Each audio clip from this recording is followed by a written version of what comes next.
कोल्हापूरच्या शिये गावातील रामनगर परिसरात एक धक्कादायक घटना घडली आहे। 10 वर्षांच्या अल्पवयीन मुलीची हत्या झाल्याचे समोर आले आहे। संबंधित मुलगी काल दुपारपासून बेपत्ता होती। तिचा मृतदेह शेतवडीत सापडला। घटनास्थळी जिल्हा पोलीस अधीक्षक महेंद्र पंडित आणि अन्य वरिष्ठ अधिकारी यांनी पाहणी केली। या घटनेच्या संदर्भात लैंगिक अत्याचाराची शक्यता वर्तवली जात असून फॉरेन्सिक विभागाकडून तपासणी सुरू आहे। मृतदेह शवविच्छेदनासाठी सीपीआर रुग्णालयात दाखल करण्यात आला आहे। घटनेचे गांभीर्य लक्षात घेता आम्ही तपासासाठी फॉरेन्सिक विभागाच्या मदतीने सर्व आवश्यक तपास करत आहोत। लवकरच या प्रकरणाचा उलगडा होईल। शिरोली एमआयडीसी हद्दीमधील हे घटनास्थळ आहे। शिरोली एमआयडीसी या हद्दीमध्ये जे आपण सध्या उभा आहोत हे रामनगर या ठिकाणी एक बिहारमधून साधारण 3 वर्षापूर्वी स्थलांतरित झालेलं कुटुंब राहतं। गुड्डू सिंग अग्रहरी असं त्या कुटुंब प्रमुखाचं नाव आहे। गुड्डू सिंग आणि त्यांची पत्नी हे शिरोली एमआयडीसीमध्ये दोघंही लेबर म्हणून काम करतात कंपनीमध्ये, आणि त्यांच्या मेवणा हा त्यांच्या घरी असतो, म्हणजे त्याचे जे मुलं आहे त्यांचा मामा। तर काल सकाळी 8 वाजता दोघंही नवरा बायको हे त्यांच्या कंपनीमध्ये काम करण्यासाठी गेले, साधारण 7:30-8 वाजता सकाळी जेवण करून।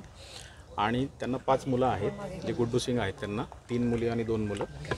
तर संध्याकाळी त्यांची पत्नी 6:30 वाजता घरी आली आणि तिचे पती म्हणजे गुड्डू सिंग हे संध्याकाळी साधारण 8:20 ते 8:30 वाजता रात्री घरी आले।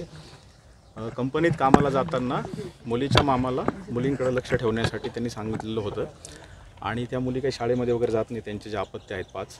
तर दुपारी साधारण 1:30च्या सुमारास या शिवानी जी मुलगी काल मिसिंग झाली होती, तिला जेवण करून दिल्यानंतर ती मोबाईल खेळत होती त्या मामाचा दिलेला। त्यानंतर मामा झोपी गेला आणि साधारण 1:30 ते 2च्या दरम्यान ती घराबाहेर पडली। त्यानंतर तिचे आईवडील हे संध्याकाळी कंपनीतून परत आल्यानंतर आईने आणि वडिलांनी मुलगी कुठं गेली विचारलं मामाला, तर ती दुपारी गेली बाहेर असं त्यांनी त्यांना सांगितलं। त्यानंतर साधारण 8:30 ते 9:30च्या दरम्यान त्यांनी आसपास परिसरामध्ये शोध घेतला की सदर मुलगी कुठं खेळण्यासाठी गेली असेल नेहमीच्या ठिकाणी, परंतु त्या ठिकाणी देखील ती आढळली नाही। मग ते कुटुंबीय गुड्डू सिंग ज्या ठिकाणी राहतात त्यांच्या शेजारी निर्मला पाटील नावाच्या एक व्यक्ती आहेत, त्यांनी पोलीस स्टेशनचे इंचार्ज शिरोलीचे यांना मोबाईलवर फोन केला। साधारण 9:45च्या दरम्यान 10 वाजता सपोनी जे गिरी आहेत पोलीस स्टेशनचे ते त्या ठिकाणी आले। त्यांनी देखील ही माहिती घेतली दिवसभरातल्या घटनाक्रमाबद्दल, आणि त्यांची तक्रार घेण्यासाठी गुड्डू सिंग यांची पोलीस स्टेशनला आपण 137 BNS म्हणजे जुना 363 IPC किडनॅपिंगचा गुन्हा दाखल केला रात्री 23:26 आणि त्यानंतर API गिरी त्यांची टीम आणि त्या मुलीचे वडील आणि तिचे नातेवाईक यांनी देखील या परिसरामध्ये तिचा शोध घेतला पहाटे 4 वाजेपर्यंत, परंतु त्यांना काही मुलीचा शोध लागला नाही। आज सकाळी परत 8 नंतर SDPO करवीर, त्याचबरोबर स्थानिक गुन्हे शाखेचं पथक आणि पोलीस स्टेशन असं यांनी परत शोध सुरू केला त्या मुलीचा। त्यानंतर मग डॉग स्क्वॉडची देखील मदत घेण्यात आली। डॉग स्क्वॉडला त्या मुलीच्या घरातील जे आर्टिकल्स आहेत, तिचे जे जुने वापरते फ्रॉक्स आहेत किंवा त्या इतर वस्तू आहेत, त्याचा वास दिल्यानंतर डॉगने घटनास्थळ दाखवलं। त्या ठिकाणी त्या मुलीचा मृतदेह मिळालेला आहे। त्यानंतर मृतदेह मिळाला साधारण 12:15च्या दरम्यान दुपारी। त्यानंतर मग फॉरेन्सिकची टीम बोलून त्या ठिकाणी जे सॅम्पल्स आहेत घटनास्थळावरचे ते कलेक्ट केलेले आहेत। त्यानंतर आता जे वडिलांना तिच्या जी डेड बॉडी ज्या ठिकाणी मिळाली त्या ठिकाणी देखील त्यांना नेण्यात आलेलं होतं आणि त्यांना सर्व परिस्थिती घटनास्थळ दाखवण्यात आलेलं आहे।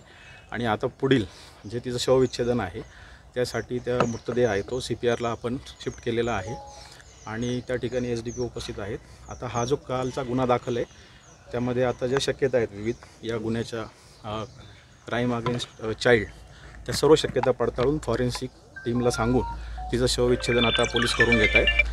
त्याचबरोबर स्थानिक गुन्हे शाखेची टीम देखील संशयित जे आहेत, कारण या ठिकाणी दुपारी 1:45च्या दरम्यान सदर मुलगी एका अनोळखी इसमासोबत चालत येतानाचं एक अंधुकसं फुटेज देखील प्राप्त झालेलं आहे।